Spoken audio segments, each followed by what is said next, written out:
Hello people, this is Sonali, the Melodramatic Bookworm. If you've been here before, welcome back, and if you're new to my channel, welcome to the Melodramatic Bookworm family.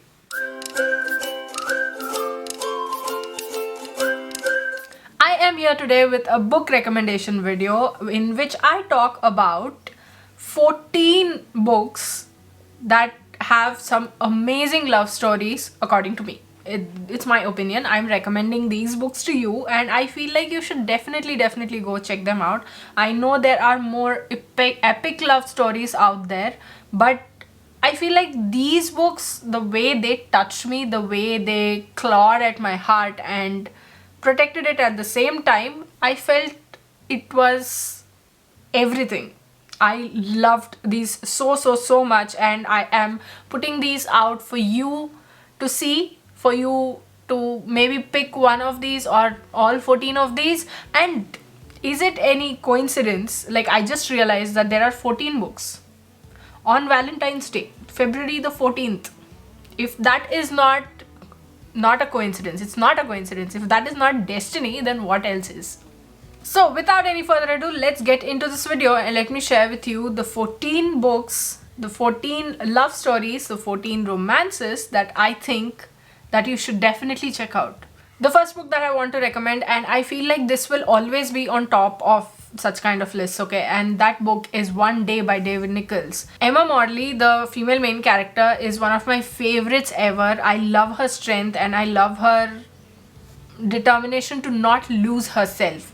And the way Emma and Dex, they dance around each other, technically it's just Dex being a shit, but the book follows their story where they are on one particular day every year. I won't say be prepared, because I feel like One Day is a kind of book which you will enjoy. You will like reading about it, especially because of the character development that happens. And I feel like this is one love story that you should definitely check out.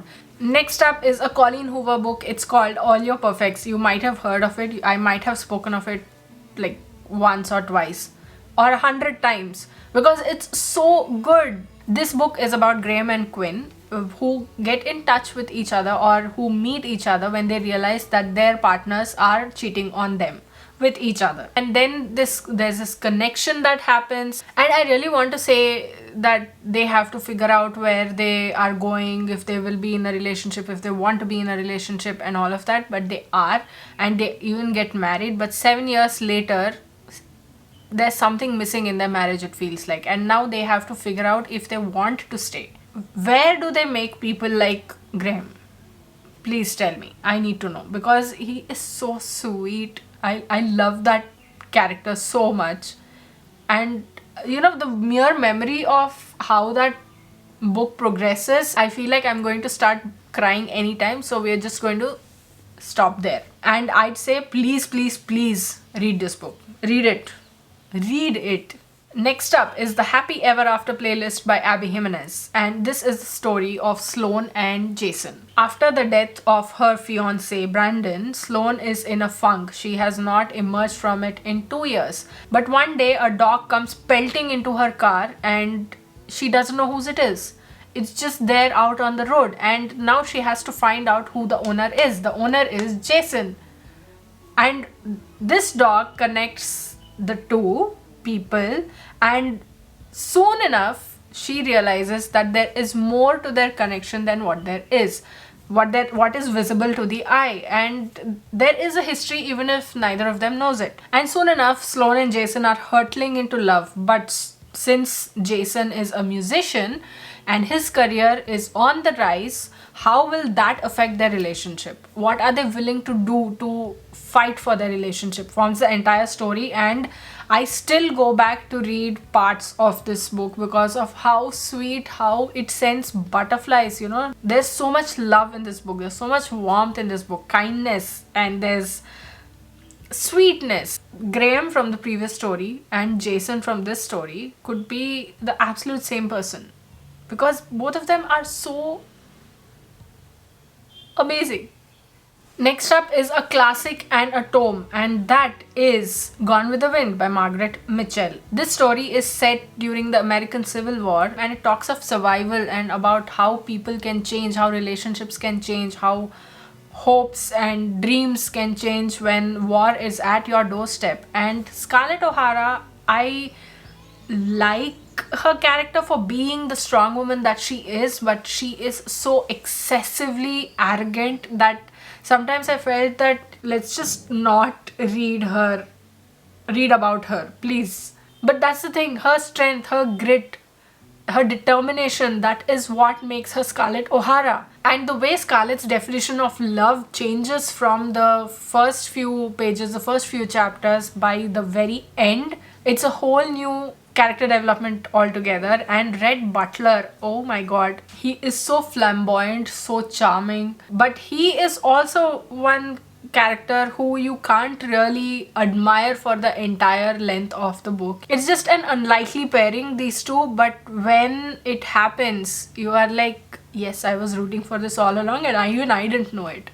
So I just say, please have some patience with Gone with the Wind when you're reading it, because it's, first of all, it's long, and second of all, Scarlett O'Hara can be a right pain in the... Be patient with her is all I'll say, because it's going to be... The payoff is really good. Number 5 is The Fault in Our Stars by John Green. This is a YA romance about two characters, Hazel Grace Lancaster, who has thyroid cancer that has affected her lungs, and she is forced to attend a support group by her parents, and there she meets Augustus Waters, who is an amputee. How they fall in love and how their lives are about to change, given that Hazel Grace's cancer isn't about to become any better, and the unexpectedness of it all. See, we watched this movie when it came out in 2014, this was, I remember, and when the last kind of scene happened, I literally stood up in the theater and I was like, no, why? And I cried. I was obsessed with The Fault in Our Stars at that time. But it's a very beautiful love story. It's really deep in the way that teenagers speak. This was the first time that I read someone veering off from the portrayal of teenage love, and I really loved that. And John Green, he quickly became one of my favorite authors after this. Next up is Love, Rosie by Cecilia Ahern, and it is a story of two best friends and how their relationship evolves and changes, and how they are so entwined into each other's lives that they just can't let go of each other, and how they are about to find out that love is not easy. It's more complicated than what we can see. There are so many layers to the emotion called love that you just need to be patient enough to peel it off with someone who you want by your side as you do it. And I love that book. It's told in an epistolary format. It's told in the form of letters. I'm like, please. See, I don't usually say this, but I love the movie almost as much as I love the book. The movie stars Lily Collins and Sam Claflin, and Sam Claflin is a heartthrob. Okay, he smiles and my heart goes. And Lily Collins was a perfect Rosie, I felt. Like, there couldn't have been an actress who played Rosie better than Lily Collins.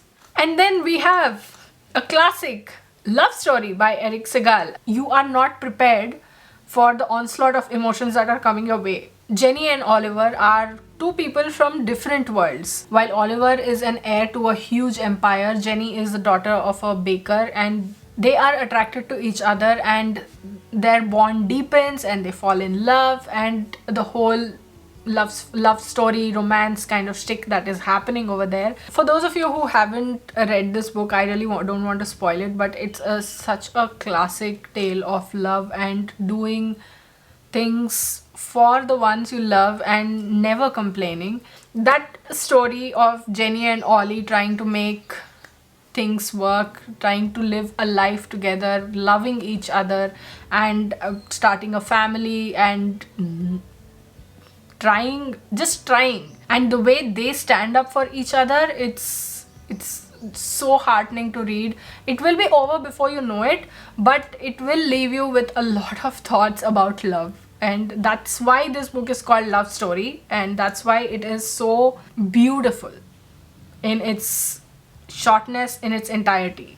Next up is the Venery series by Suan Lacour, and this has an exaltation of larks, a charm of finches, and a scarcity of condors. These are the three books that I've read, and they are phenomenal. I have spoken enough about these books. I feel like if you would like to go listen to my thoughts about these books, then please do go check out my January 2021 wrap up. I've spoken about an exaltation of larks and a scarcity of condors, and as a result, the second book as well. The second book, I've done a blog review of it. I read this in 2018. Like, it's going to be 3 years since I read it. I'll leave that link in the description box below.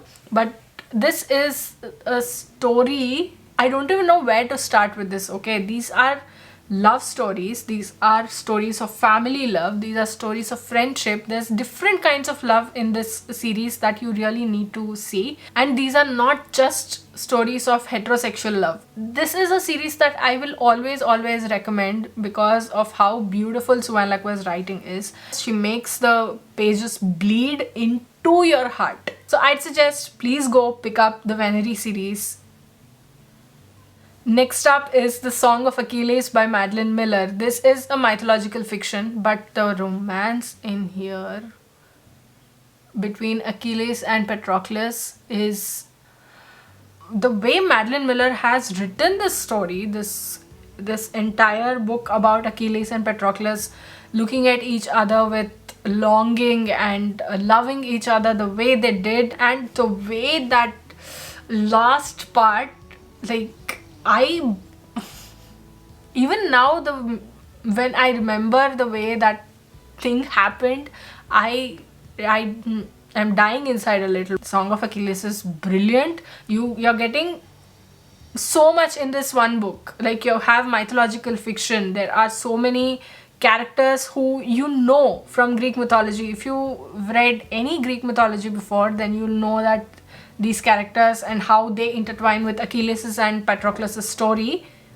You know how they do it, and it makes you smile, but it will also make you cry. Next up is Me Before You by Jojo Moyes. This, I've done a full video review about this, so I won't talk much about it. I'll leave the link here as well as in the description box below. And this is the story of Lou and Will. He can't move. He met with an accident, and all he can move now is his head.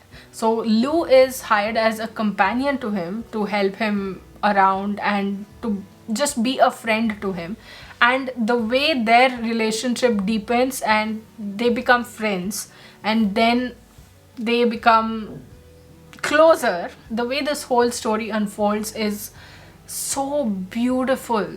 And I'm like, but I also am like, I felt like the book was a little too long, but the movie was brilliant. I won't say the movie was better than the book, but either way, it was a very good adaptation.